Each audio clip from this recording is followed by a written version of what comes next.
A warm welcome to this session. My name is Kristofer Kerfalk.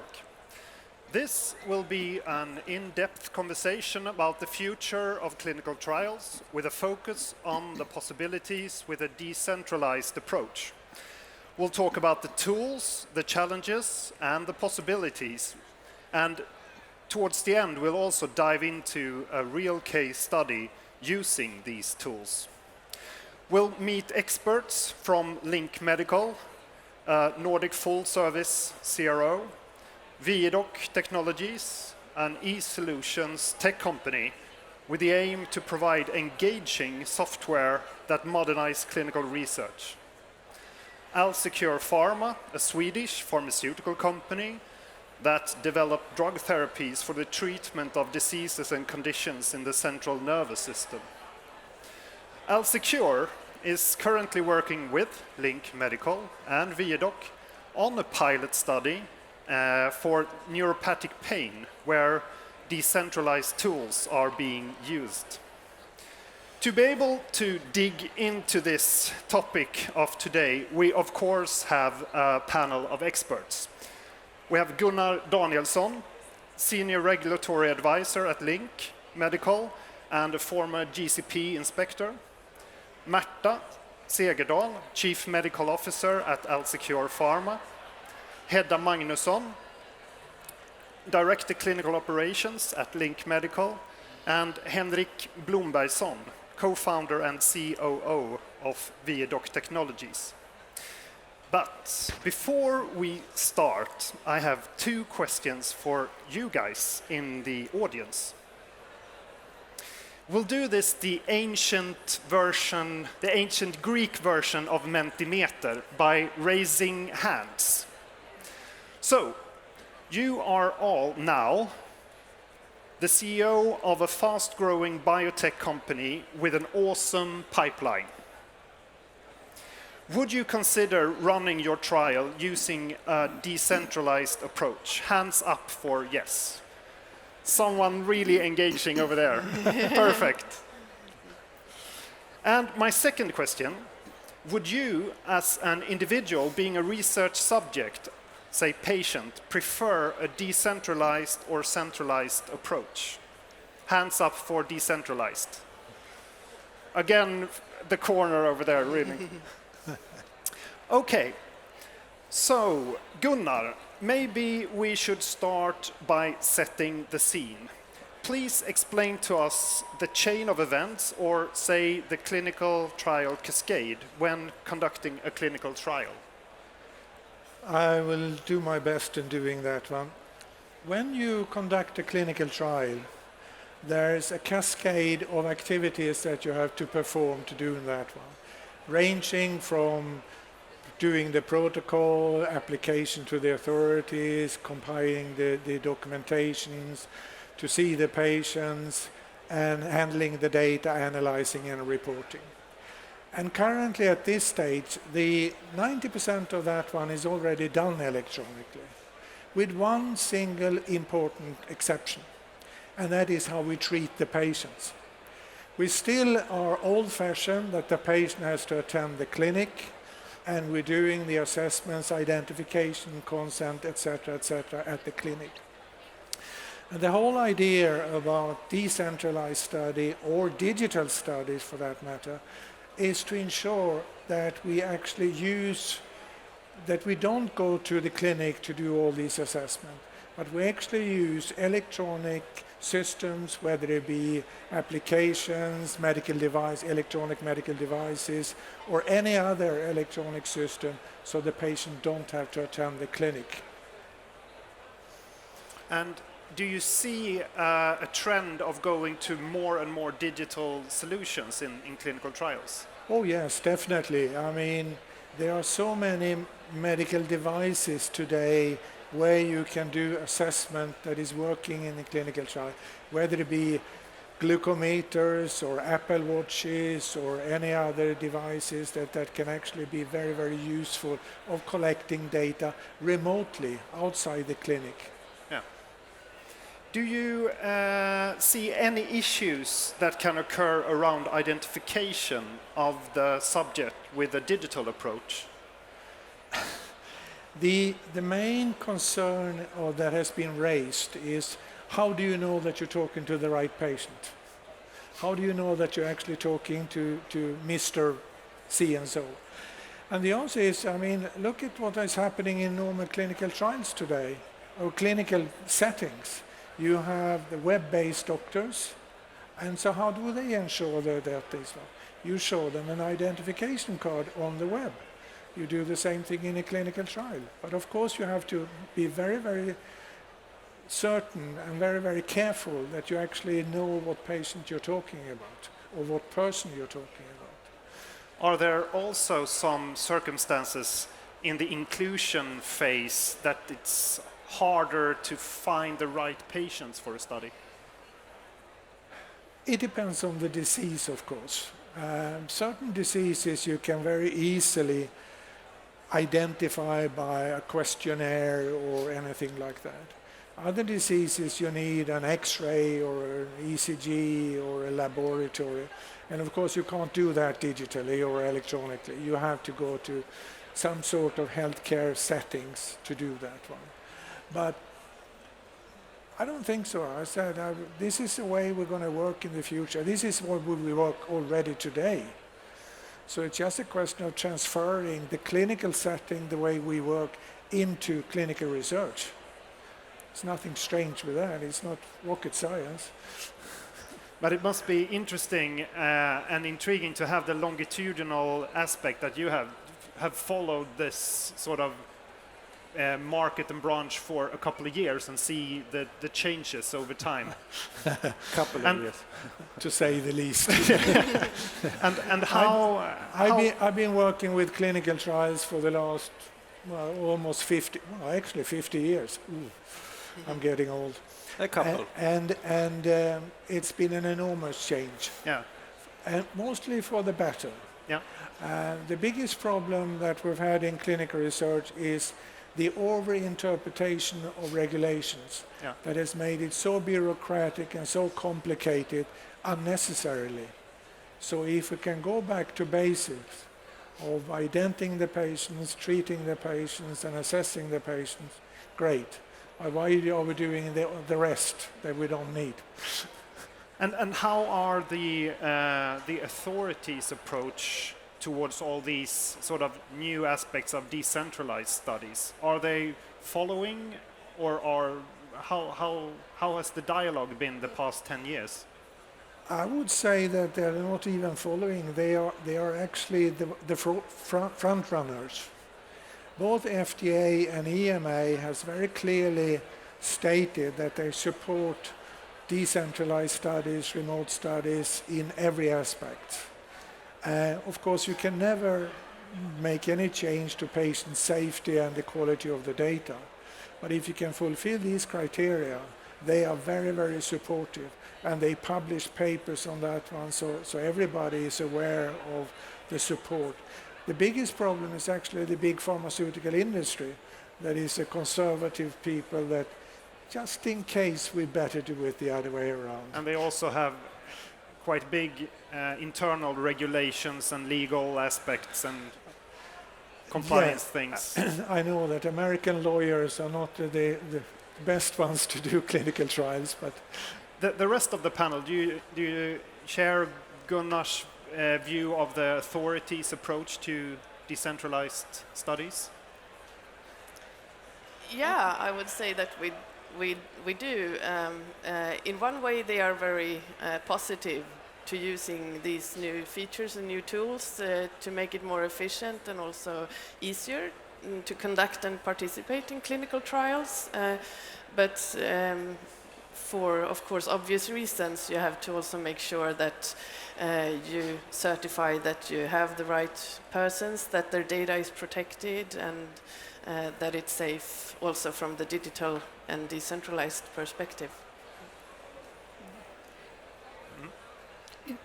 And I would actually like also to add to that it's not only the CRO perspective, the sponsor perspective, but it's actually the patient perspective. Today you can monitor your blood pressure if you're under clinical treatment, and you sort of report in. Rheuma patients, rheumatology patients, they report in their rheuma scores, and they get a follow-up and they get a phone visit. Why shouldn't we be able to do that? It's a conservatism that seems to be sort of inbuilt. And today, when we have to also, in many countries, you have to have a certain time before you give the trial information, sharing the informed consent form, and then patients often need to come back to actually consent, and then they come for a randomization visit because you have to wait for samples. It saves so much time and effort for patients, and I'm sure that that actually will make patients more prone to participate because they don't have to step out of their everyday life and take several days off. And for Alzheimer's disease, for instance, also take the caregiver's time. But I mean, but it also varies between countries how mature and how they accept, for example, the use of electronic signatures by patients. I mean, you can't do e-consent in all countries in Europe. So yeah, it varies how accepted the decentralized trials process is, even though e-consent is only one part of it, of course. Yeah. Do you see any other challenges in this decentralized approach, Gunnar? I think the biggest challenge is actually to persuade the pharmaceutical industry to be a little bit more taking a risk, because they believe it's a risk, but it's not. If you use common sense, then it is perfectly viable. Of course, and I have to stress many times that you can't do digital or remote decentralized clinical trials for every single study. There are safety reasons, you need, as I said, assessment reasons, but use it whenever appropriate. Use common sense. And we've been talking, at least I've been talking for the last 50 years, that common sense is not common within the pharmaceutical industry. But if you use common sense, we can sort it out very, very quickly. And there are some obvious upsides if you can include more patients. Definitely. From a bigger sort of geographic area, and maybe also shorten the length of the study because the inclusion period will be shorter, and so there is actually also a big upside to take a leap. To run a decentralized study has, in my mind, 3 main advantages. And the first one is that the burden on the patient is less. He can do it at home instead of having to go to the clinic. Secondly, you increase the patient population because you don't have to only cover the one that is at your clinic. You can take the whole over the country. And thirdly, you got the data online. Yeah. You got immediate access to the data. So for safety and efficacy reasons, you got the data immediately. And you can save a lot of money and time by doing that. And there's also one additional interesting application is that a future trend in healthcare is that care will move more and more into patients' homes. And one interesting side effect will be that by getting real-time data from home monitoring, you could add and use that data for clinical trials and vice versa. So if we build smart systems with overlapping nomenclature that talks together, then it could be a really interesting aspect and a short step to conduct a clinical trial or to home monitor patients. Märta Segerdahl, Chief Medical Officer at AlzeCure. What are your perspectives on this from a physician's point of view? But many steps are not actually in a clinical trial. Are not conducted by a physician. Is doing the protocol. Very often you're responsible for a lot of activities, but a lot of activities are actually done by patients and also by other study staff. But our responsibility is to have high quality in what's done, and then of course you need some physical examinations, etc. But there's no need, unless you actually have to touch and make a physical examination, there's really no need to see the patient every time. And I think, for instance, if you conduct a hypertension trial, I think it's much better to do it at home when the patient is not stressed. the white coat syndrome is Yeah, all the taken white coat away. syndrome, but Yeah. also the public transportation syndrome, I would say. Also, you probably get a better, in my experience, there's often patients who contact the site because they've heard through a patient organization, for instance, that this trial is ongoing, I really want to participate, and then you as a sponsor say, well, we can't have somebody travel, 500 miles to participate in this trial because it's not a rare disease. So you could overcome a lot of these things, and that would actually also, I think, increase a lot, not only getting more patients in, but also having a better spread of who actually participates, and it's going to be more close to the real life situation and real world evidence data. So I think we could actually add things onto that. And I would say there's also one more thing, and that you said the monitoring at home that you mentioned.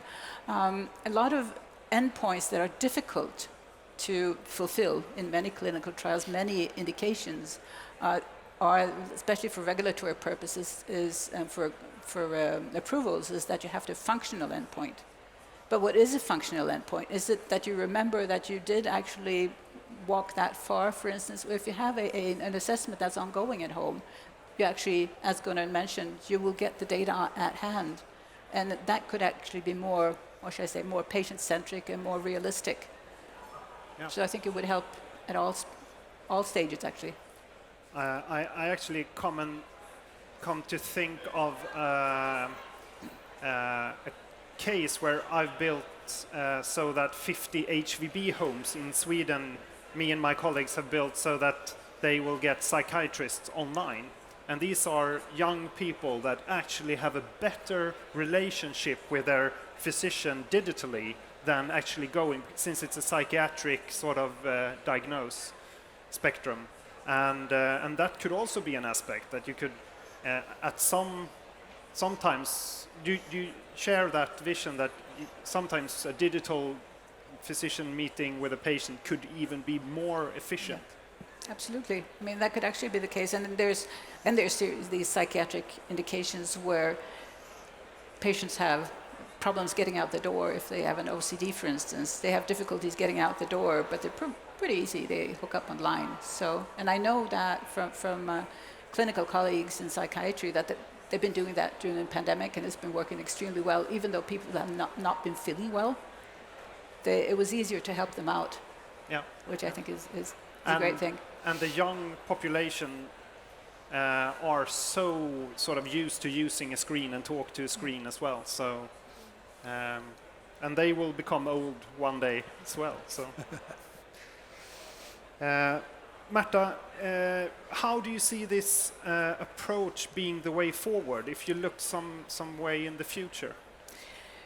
Well, I think, as Gunnar says, there's a cascade to conduct a clinical trial, but also there's a cascade of the patient journey in the trial and getting the first contacts out. You can do ads online. You can have geo-targeted ads on social media, for instance.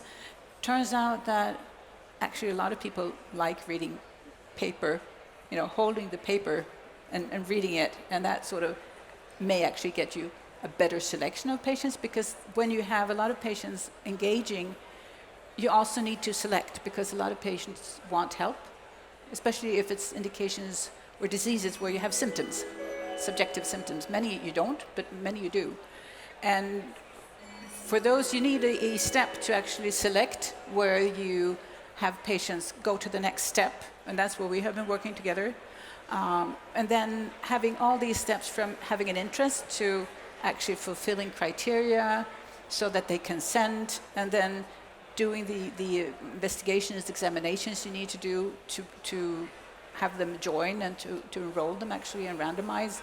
I think those are the steps that we can work a lot more on. I've been in many clinical trials, but this has been a challenge, especially internationally, because systems work differently in different countries. But I think that's really interesting. If I just go to myself when onboarding a new app or onboarding, and I have to become a customer to some organization to be able to book us something, I'm so picky on the onboarding process.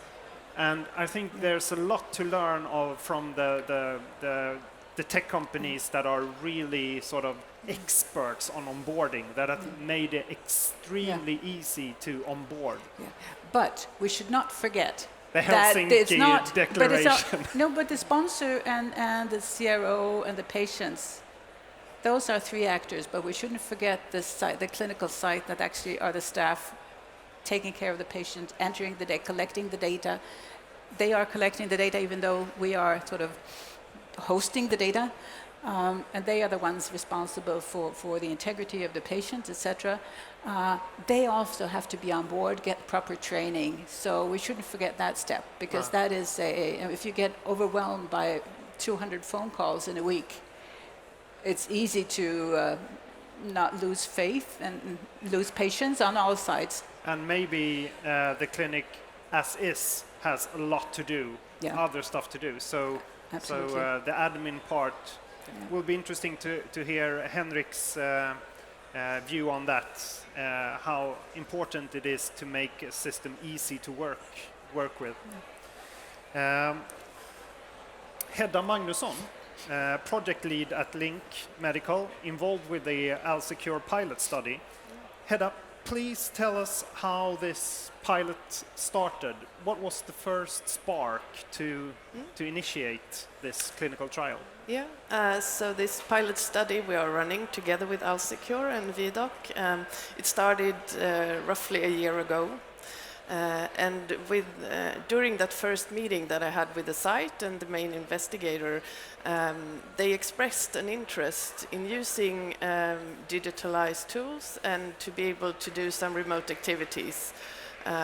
And I think this was based, of course, in the fact that we were still in the pandemic, and of course that was one of the main reasons, but also because the patient group that we are studying in this study, they have pain, and they are often a little bit older, and not all of them live very close to the site. So all of those factors together sort of resulted in this discussion and request. And sort of luckily, just before we started planning this study, there was new features released by Viedoc that we could use for this and try out. So we discussed it, and everybody were on board. AlzeCure is also a company that really sees the benefits in this. We all agreed, and that's how it started. Cool. Tell us a little bit more about the study setup. How is it conducted, and what is measured, and so forth? So it's a rather small phase 2 study, and it's only run at one site in Uppsala in Sweden, which makes it a little bit easier to handle and also to try new tools, because the scope is limited. Also, the study is expected to be finished around the end of this year, so we will be able to analyze and see the outcome of the use fairly soon, which is also good. And what kind of tools are being used in this study? We are using a number of different tools. It all starts with the advertising for patients, because with this indication you can do that. That's not something that is applicable for all type of indications, but for this one it is. As part of the advertising, there's a web-based screening that basically is a questionnaire that the patients or people that show interest are asked to complete. And this questionnaire was built by Viedoc by request for this study, so we're really thankful for that. And that's the first step. The next step is when the patients have been pre-screened and they are potential to participate, the site sort of takes over. They need to do the informed consent discussions and talk about the study. And part of that, there are also tools through Viedoc. One is a video within the system where one of the nurses explain how the study is set up, what it is about, basically what you need to know as a patient based on the patient information. So that is available. They can watch this before they go for screening. Also, the site can set up a video meeting through Viedoc with the patients to discuss participation a little more, go through some more of the eligibility criteria that wasn't covered in the pre-screening, and book their screening visit, basically. And then the patients need to come in physically to the site after this to do some tests that you can't do remotely, basically. We also use questionnaires that are built into the system, so these type of tools have been there for a long time, but it also helps. So you can complete it remotely if you would like, and if needed. And you get reminders as well, right, as a patient? Maybe SMS reminders. Yeah. And then the final thing that we use is the last visit for the patients in the study is a follow-up. And that can also be done remotely. You don't have to come physically to the site for this. So we give them the option to have this visit via video link also through Viedoc. But if they prefer to come to the site, they can also do it physically. And I think that's important that you build in this flexibility into the system if you can.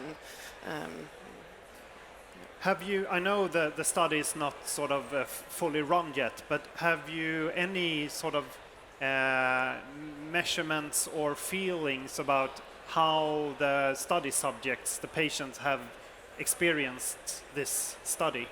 Yeah, as you mentioned, we are still fairly early on. We have gone through most of the pre-screening, so during that phase we can see how this has been working for the patients, basically. And although I know we talked about younger people earlier, and that they're like tech savvy, and it's not a problem, but this patient group is generally older. Most of the ones we've pre-screened are around 70 or 80 years old, but it hasn't been a problem to complete the web-based questionnaire. Just a few people have had a little bit of issues, and then we have solved it, and they are still welcome to show interest and participate in a different way. So that we've been through, and it's all worked well. We've managed to find a larger number of potential patients than we actually need for the study. So right now, the site has started their work to take over and do the informed consent discussions and the screening. And this is still early on, but it's basically ongoing as we speak. That's cool. Yeah. It's also interesting if you have a lot of interest for a clinical trial to ask to save their contacts so that they may be able to join for the next phase study or the next study to come as well. Yeah. Maybe. Yeah, which we as a sponsor may not. No. We must not. But the site can. Okay, the site can. Yes. Yeah. But with the consent, everything is possible, isn't it? Well, I won't know who's who. I have no idea who's who, the name or anything. No. To me, they must be numbers. Yeah. Oh, I understand. But the clinic can do. Of course. Yeah. Do you have any? Have you heard anything from the study site on this? How do they experience working with this method? I think they are happy to do it. It's they do have a lot of. I mean, their previous experience is the traditional one that patients contact the site, but doing it this way, they will be contacted by the site rather, because there is an expression of interest from them already. I think the site were actually a bit overwhelmed.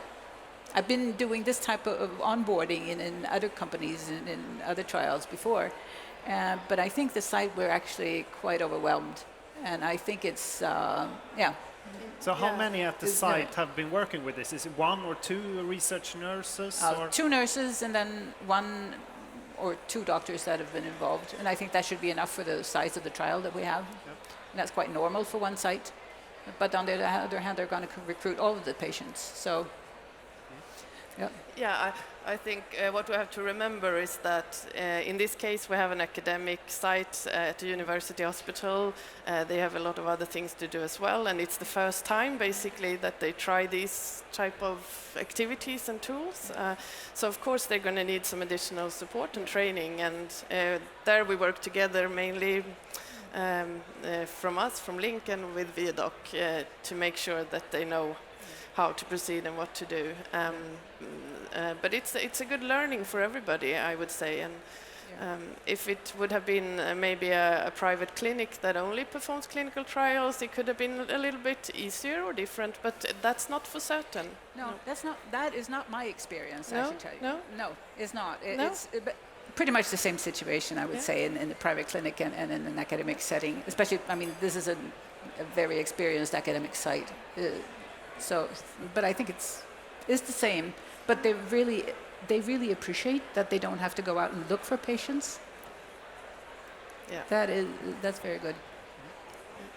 Well, we'll come back to the study and the aspects of that in a while. But first, tech companies have a tendency to be in the forefront and continuously strive for innovation. Let's dive into the software tools that has been used, and we'll dive into this together with Henrik Blombergsson, COO and co-founder at Viedoc. Henrik, please tell us a little bit about Viedoc's vision and what's your take in providing software to clinical trials? Well, the vision is that we want to inspire and empower the industry to achieve discoveries, right? And what that means is that obviously we would like everyone to want to use our system, and that Viedoc is regarded as the best-in-class tool. But I think more importantly, we also need to make sure that the system key can be available to everyone that would like to use the system. And I mean, from a financial perspective, maybe the independent researcher doesn't have the budget to pay for a system, but still they need to be able to use the best-in-class tools, right? So we can get revenues from pharmas and CROs. We don't need to charge every single client, so make it available. And you say that your software covers many needs, and that's how you sort of diversify from other systems. Can you elaborate a little bit on that? Yeah, I mean, the core for us has always been EDC and ePro, being, I would say, the foundation of an EDC platform, right? You collect data from sites or from patients, so that's the foundation. But we, of course, appreciate and understand that clients sometimes need more support, more features, more products. So we have developed additional tools to support that. We have Viedoc TMF, which is a trial master file that also supports the investigative site file. We have developed a tool that is called Viedoc Logistics that supports clients with keeping track of the drug supply from the depot to site. And we have also a product called Viedoc Reports that enables clients to basically produce any kind of necessary information they need throughout the trial, whether being a table, report, listing, or whatever, or a specific output format, right? So, but on top of that, I mean, I would say that any decent and modern EDC platform also needs to have a strong API, because you can only do so much. I mean, again, our core is EDC and ePro, and we will never be able to cover all the requirements and wishes from our clients. So having a strong API allows us to connect to any other application that the client might have. Although we support randomization, just an example, the client might be forced to use their own randomization tool. So we need to be able to easily integrate with those systems. Maybe you could just explain API. Well, it's a way for electronic systems to communicate and speak with each other, and that can be quite complex. So export and import, basically. yeah, I mean, you sometimes we need data from a lab, for example, right? Or we need to share data with an external system, like a CTMS system that needs everything that is collected in the trial to be able to populate their graphs. So it's kind of both ways, pulling and pushing data from Viedoc in this case. Yeah. What was the question again? One interesting topic is the medicine's route to the patients. I would like Gunnar's comment on that. Are there any sort of regulatory issues or problems of getting a medical treatment, sending them to the patients? Or The answer is no. I mean, we do that quite commonly today. That you get a prescription and then you phone up somebody who will send it in the post. You will use the same system for a clinical trial. So even if for non-sort of approved medicines, it's okay to send them by post? Well, it depends. There are certain limitations, of course. So you can't send something that has to be in refrigerator or something like that. But normal tablets or any boxes, no, there's no. You do it a DHL and then you pick it up in the same way as you would do a prescription. Because that has been sort of a small excuse before in conducting decentralized. People are always trying to find an excuse of not implementing new changes. Yeah. And that's just the way So that we human beings work. That hurdle is taken away. Ask Gunnar. Yeah, we did have one more help in this, Yes, and that's the please. pandemic. Yeah. Because then pharma companies had to change because there were ongoing trials with very advanced treatments, and they had to start to set this up. So I think that was, there's always something good coming out of things. Yeah. I totally agree that the pandemic has been a support of doing these ones, but it's also interesting to see that the pharmaceutical industry, as soon as the pandemic is gone, then we go straight back to the old-fashioned way of doing it, instead of actually continuing to implementing the changes you've done. Yeah. But Interesting, because we do have the same, the pharmacist has the same control system irrespective of the origin of the whatever they're dispensing, so yeah. So the key learning from the experts here is to always sort of push for innovation and try not to be lazy. we need more pandemics. Henrik, can you give us a little bit of a sneak peek from your perspective of going forward with your system? What's the next step? Well, I mean, again, the most important thing for us is to make sure that the core functionality works well. I mean, we see a huge increase in clients and users, so making sure that the system is, of course, responsive and works well from a performance perspective. But we are currently rolling out a new UI. I mean, you can, from a software perspective, I think how the interface looks is kind of key, right? We talk about making things easier for new users, etc. So that's a rather huge project that will be taken care of step by step. But there are also many other features that we will add to the platform, and maybe one really important thing is that although maybe not always appreciated, every trial tend to have at least a few protocol amendments, right? And from a system perspective, it's key how we can handle those and introduce them during the trial.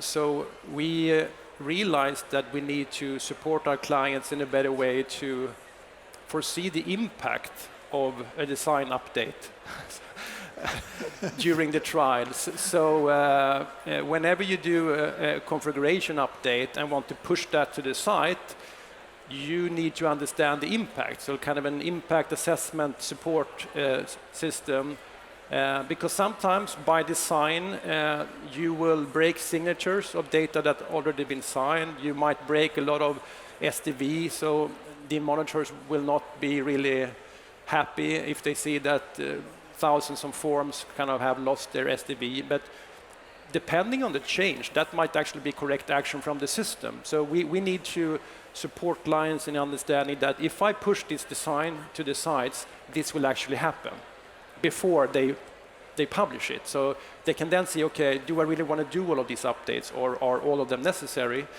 I think that's a really important feature, as all trials have protocol amendments, and we don't want to disturb the sites too much with having to re-sign data, etc., and not the monitors either. So just a few examples of what How we will... do you work with user experience sort of methodology to be able to get the best version of the experience?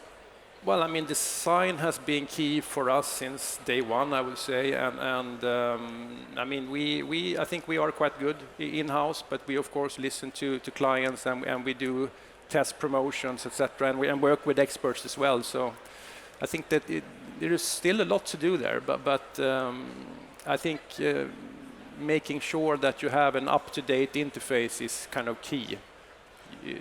I mean, you see websites being updated, social media platforms from one day to another, so why shouldn't we make sure that our system looks the best possible for our users? I talked to Gunnar yesterday actually about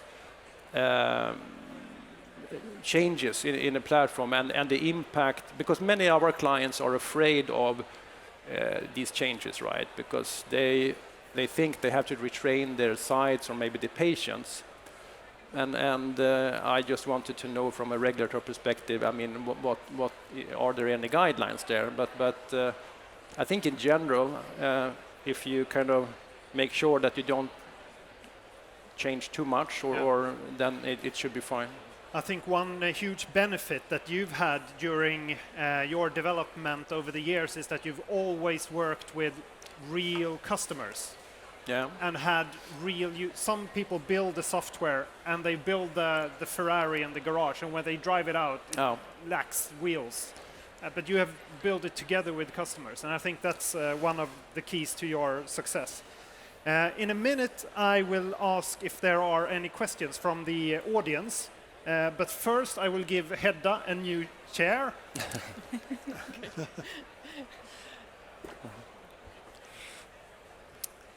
And also ask the panel to comment a bit on what you see in the near future regarding decentralized trials. If we start with Gunnar. The whole purpose of doing clinical trials is to get data to make a decision. And our job is to conduct clinical trials. Making sure that the patient integrity and safety, of course, is fulfilled, and the quality of the data is there. And I find that if we can implement systems that improves patient retention, patient populations, quality of data, without affecting the negative part, why don't we use it? We have to use it. We're stupid of not to using it. Because we will save money for the companies, we'll save time for the authorities, we will save time for the clinics and everyone like that. And we have to get over the hurdle of resistance from the old-fashioned guys that believes that any change is by default negative. And we have to use remote systems because the technology is there. We can't use it for every single item. We still need, as I said, X-rays and ECGs and laboratory tests. We still need examinations by the investigator. But it can be combined. Hybrid studies are definitely something that we should work much, much harder in for the benefit of everyone. Yeah, thank you. Marta? Yeah. Well, I can only echo what Gunnar said. So I would be repeating it, but I would like to add one thing, and I think the spreading the if you have one site or two sites in a country, they could cover a much larger area. You could involve primary care much more in clinical trials, and I think that would be of benefit. Also, it's another step. It's the next step because they're not usually they often don't have any experience of conducting clinical trials in the GCP setting. But I think that would actually be the next step, to sort of involve them as satellite sites or something like that once we have the process functioning for larger sites. And one interesting aspect there is also the inequality in healthcare today. Yeah. If you compare south of Sweden to north of Sweden, maybe providing the possibility to join clinical trials if you live in Norrland, for instance, in the north of Sweden or north of Denmark, north of Finland or Norway. Yeah. And we should not forget that participating as an investigator in a clinical trial is also a learning experience for the investigator, because they learn a lot more about the disease, they learn about new things, new knowledge, new science around the disease itself. So it's a win-win also for them. And also, when you conduct a clinical trial, you want a diversified population, not only people that live in a certain socio-economical background and so on. But in order to get there, we really need to have a very good onboarding system. We have to have smooth tools, just like Gunnar has been talking to and Henrik, because we can't do it the old-fashioned way. We have to sort of lift it up a bit. Hedda, what do you see?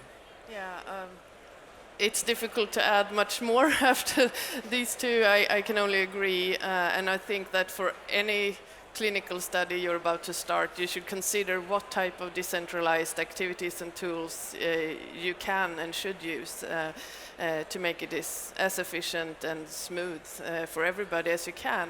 And we are talking about this win-win situation. It's a win for patients and sites and for sponsors and everybody. But one part that I think we haven't mentioned yet is the environment. So we can also do good things for the environment by using these decentralized tools, limiting travel and such things. So that's maybe something to add. Yeah. Thank you. Henrik? Yeah, I mean, from a system perspective, I think that we owe the patients to not only ask for their daily transfer of data, right, and actually give something back, to provide whatever information in the system about visits, I mean, these video calls and everything. So it becomes more than just asking for they sharing their data. So they give, we add value to the platform that we provide, right? So because in the end, more and more data come directly from the patient. So I think we can do much more from a system perspective there as well. And this is a great oil to the machinery to be able to conduct more clinical trials in the Nordics, since we have had a small decline over the past years. So, do we have any questions to the panel from the audience at all? We have one over there.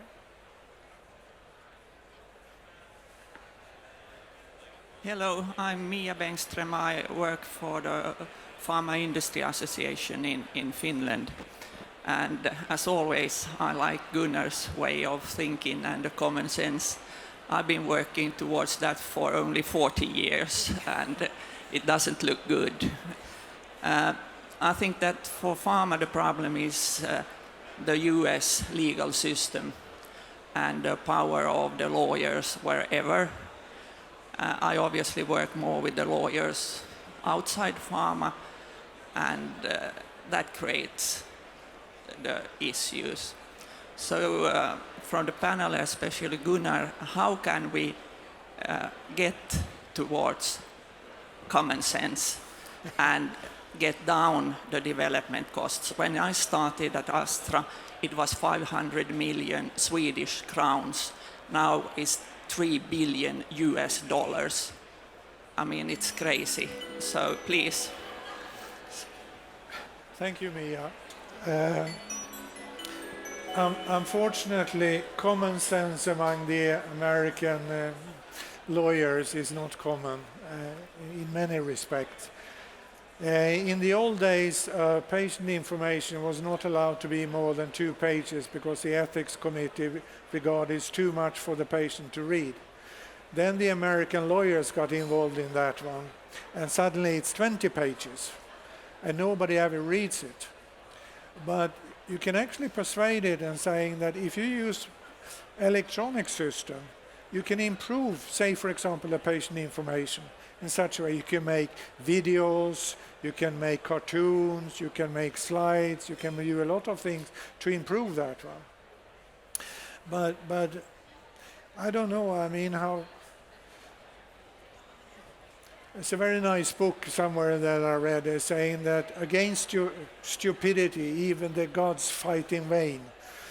And so I'm afraid to say that American lawyers we have to live with for quite some time. Which is quite funny because informed consent has nothing to do with the sponsor. It is actually investigator and ethics committee responsibility. But that's life. We can only work and trying to persuade them that by doing remotely, FDA will support it better, EMA will support you better, and you will actually increase the knowledge of these ones. Then there are, as Henrik is saying, there is a slight concern today about the electronic signature. But you can combine the two. You can do electronic information, but a physical signature, or any other way, and so forth. There are many ways to skin a cat, and you just have to do it and keep on working, keep on working. Finland is growing, and if you can beat the Russians, you can beat the Americans. So why not? Thank you. Do we have any other questions?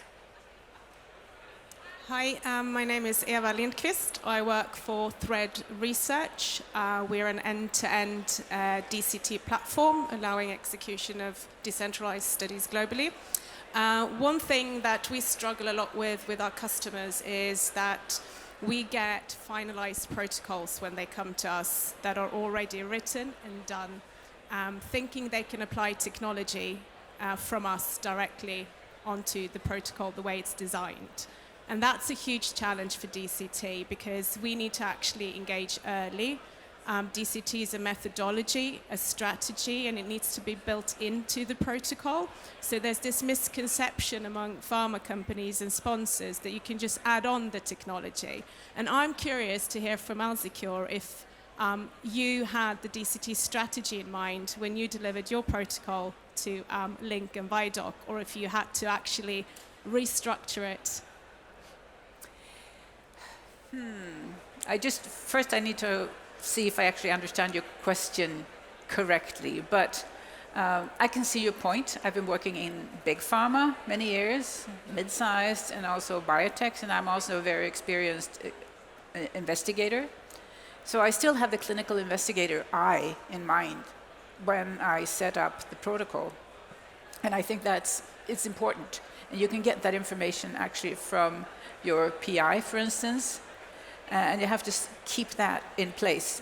But you also need to work very closely together with either your biostatistician, who often has been working much more closely to the data management and EDC system. Because my experience is also that if you work together with the EDC people, setting up the forms and everything, we do speak somewhat different languages.